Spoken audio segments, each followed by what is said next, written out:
हजारों लोग आए, कहना तो हमने नहीं है, लेकिन उम्मीद है कि लगभग 40-50 हजार लोग रहे होंगे कार्यक्रम में, ये मुझे उम्मीद है। 50,000 लोगों का धर्मांतरण बाबा की नाक के नीचे, डर नहीं लगता बुलडोजर से? देखिए, जब तक भारत में संविधान लागू है, लोकतंत्र भारत है, तो बनते सुमित किसी से डरने वाला नहीं है। और हमें डर लगेगा तो ये वकील साहब क्या करेंगे सुप्रीम कोर्ट में बैठ करके? ये संविधान सुप्रीम कोर्ट तक तो पहुंचने नहीं देंगे, रोड पे काम खत्म हो जाएगा ना। नहीं, ऐसे नहीं कर सकते। ये देश बहुजनों का है, हर तीसरा मकान बहुजनों का है, हर तीसरा आदमी यहाँ बहुजन है। बहुजन जातियों में बटा है, गुटों में बटा है, संगठनों में बटा है, इसलिए मार खा रहा है। और जिस दिन बहुजन साथ साथ खड़ा हो जाएगा, हम डंडा लेके इनको भगा देंगे भारत से। क्या बात कर रहे हैं आप? पंडित जी, आरोप लग रहा है कि आप धर्म परिवर्तन करा रहे हैं। हम धर्म परिवर्तन नहीं करा रहे हैं, हम घर वापसी करा रहे हैं। और जो घर वापसी करने के लिए तैयार है वो हमारे साथ आ जाए। आपको नहीं लगता आप मोदी जी को और योगी जी के हिंदू राष्ट्र के बीच में रोड़ा पैदा कर रहे हैं? मोदी जी, योगी जी उनका एक वक्त है। भगवान बुद्ध ने कहा अनिच्छा बत संखारा उपाद वे धम्मिनो उपजित्वा निरुजंती तेसंग भूप समो सुखो। हर चीज का वक्त होता है, उनका उठने का वक्त चला गया, अब गिरने का वक्त आएगा और आगे चल के बहुजनों की सरकार बनेगी और देश में शोषित यहाँ का हुक्मरान बनेगा। नहीं, शोषित हुक्मरान बनेगा आप कह रहे हो, लेकिन अभी तो एकाकी नहीं है। 85% जिस बहुजन समाज की आप बात कर रहे हैं वही हजारों टुकड़ों में बटा हुआ है। वही हम काम कर रहे हैं। जो टुकड़े कर रहे हैं वो दूसरे लोग हैं, हम टुकड़ों को इकट्ठा करके एक समाज बना रहे हैं, एक समूह बना रहे हैं। क्या निकट भविष्य में बनते थे सुमित रतन जी कोई राजनीतिक पार्टी भी बनाएंगे? देखिए, राजनीतिक पार्टी हमें बनाने की जरूरत नहीं है। जितनी पार्टियां बहुजनों की हैं सब हमारी पार्टियां हैं। जो अच्छा नेतृत्व करेगा, जो बुद्ध साहू फुले अम्बेडकर की विचारधारा पर चलेगा, पूरा समाज उसका साथ देगा और वो देश का शासक बनेगा।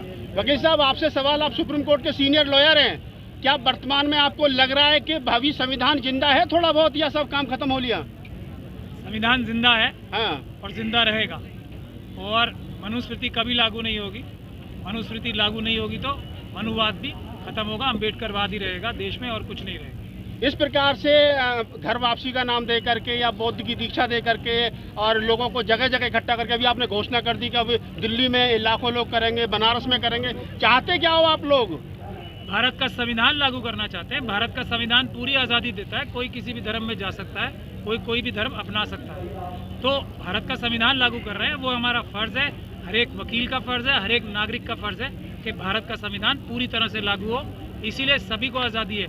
मैं ये समझता हूँ ये कार्यक्रम तो और ज़्यादा होंगे, और ये इस वजह से हो रहे हैं कि लोगों को सच्चाई नज़र आ रही है, बुद्ध धर्म की ताकत नज़र आ रही है। एक बार फिर लोग जा रहे हैं, जो बहका लिए गए थे वो वापस जा रहे हैं। इसमें किसी को क्यों परेशानी? वकील साहब, जिस तरीके से घर वापसी की बात कर रहे हैं तो उन पर आज में FIR हो रही है, गाजियाबाद में FIR हुई।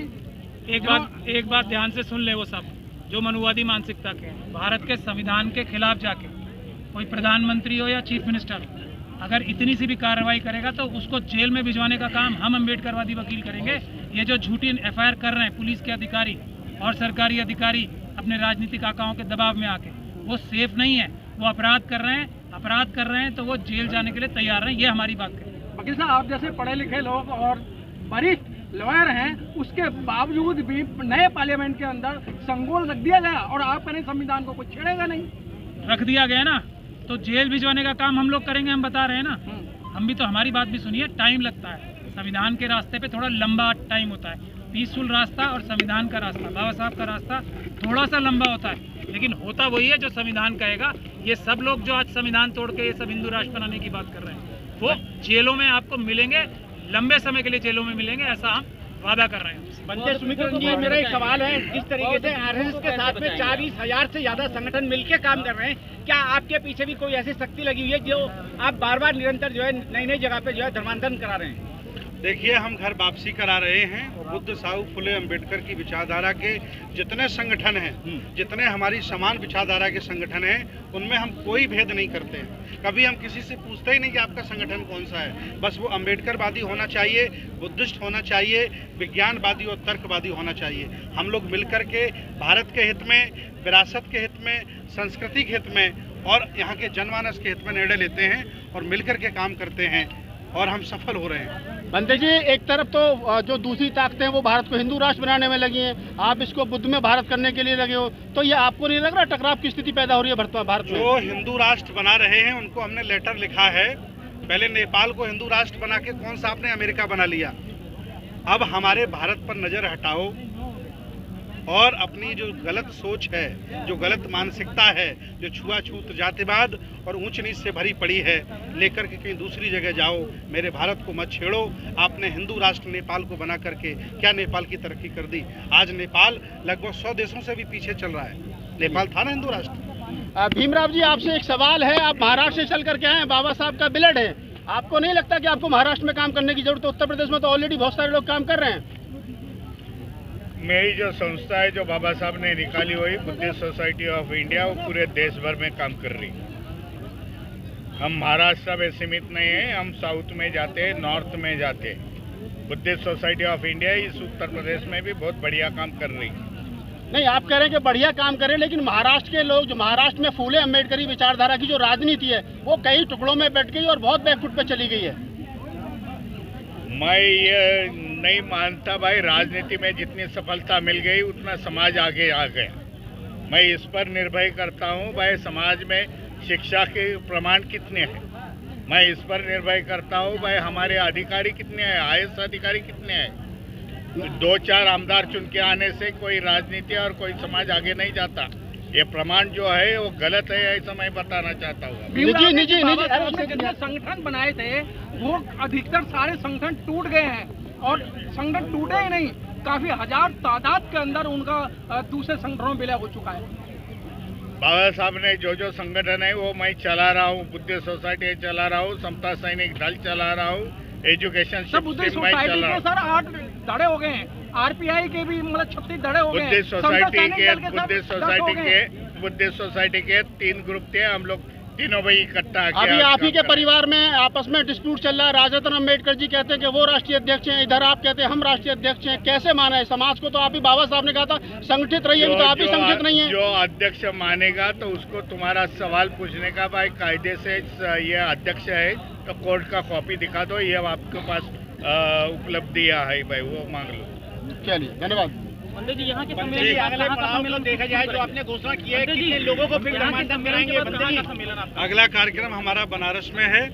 अभी हम योगी के गढ़ में आए, अब हम मोदी के गढ़ में जा रहे हैं और हम वहाँ मोदी को निमंत्रण भेजेंगे कि जब मैं मोदी के गांव में गया था, बड़गांव, तो 1800 भगवान बुद्ध की प्रतिमाएं निकली। मैं मोदी से कहूंगा तुम्हारे घर में बुद्ध निकल रहे हैं, विदेशों में बुद्ध आप जाकर के नाम लेते हो, आओ बनारस में आपको दीक्षा दे देते हैं, बौद्ध बना देते हैं। मैं निमंत्रण भेजूंगा उन्हें। क्या लगता है आपके द्वारा किए गए कार्य से भारत बौद्ध में बन जाएगा? हाँ, बिल्कुल बनेगा। ये प्रयास है और ये प्रयास सब लोगों के द्वारा साझा किया जा रहा है। ये कार्यक्रम हमारा नहीं है और न ही किसी एक व्यक्ति का है, सारे समान संगठनों का है, सब लोगों का साझा प्रयास है। तभी जुबान में कुछ लोग जो है ये भी कहते हैं कि बनते सुनील कहीं न कहीं इस माध्यम से अपनी दुकान चलाने का काम कर रहे हैं। उन लोगों के लिए चलिए, उन्हें हमारी दुकान लग रही है तो अगर हमारे दुकान से सामान भी खरीद लें, क्या दिक्कत है उन्हें? आ जाए, मैं दीक्षा प्रमाण पत्र दे रहा हूँ, अपने घर में लगा लीजिए, यही मेरी दुकान में सामान है। मैं आटा दाल चावल तो बेचता नहीं। आखिर में चलते चलते क्या संदेश देना चाहते हैं अगले प्रोग्राम के लिए? देखिए, दूसरों को संदेश देना हमने बंद कर दिया है। मैंने कसम खाई है कि मैं अपनी महफिल में दुश्मन की चर्चा नहीं करूंगा। मैं किसी भी सामाजिक धार्मिक कार्यक्रम में उन लोगों की चर्चा नहीं करूंगा जिन्होंने हमारे पुरखों को मारा है, जिन्होंने हमारे देश को बर्बाद किया है। मुझे भगवान बुद्ध से लेकर मान्यवर साहब तक जितने भी संत गुरु महापुरुष आए हैं, उनकी विचारधारा को, उनके दर्शन को बढ़ाना है। और जितने भी लोग चिथड़े हैं, जो हमें टुकड़े टुकड़े गैंग लोग कहते हैं, उन सबको इकट्ठा करेंगे और एक बड़ी गैंग बना करके भारत को बौद्धमय भी बनाएंगे और बहुजन हुक्मरान भी बनाएंगे। ये हमारा लक्ष्य है। चलिए, बहुत बहुत थैंक यू, आपका धन्यवाद। बौद्ध मठों पर जो कब्जे किए गए उसको कैसे मुक्त कराएंगे? प्रयास जारी चल रहा है। सुप्रीम कोर्ट में केस करूंगा, हाई कोर्ट में केस करूंगा और सफलता मिलेगी। आज नहीं कल मिलेगी। अरे, हमारी आज़ादी को 70 साल हुए हैं, 100 साल होने दीजिए, देश हमारा होगा। बाबा साहब ने कहा 21वीं सदी हमारी होगी तो हमारी होगी। नए संसद पे क्या कहेंगे जी? नए संसद पे? नया संसद हमारा है, मोदी जी जाने वाले हैं, हमारा उपासक आने वाला है। और उसका असली नाम है अम्बेडकर भवन। डॉक्टर अम्बेडकर भवन उसका नाम रखेंगे। असली नाम है। हाँ, चलिए, थैंक यू।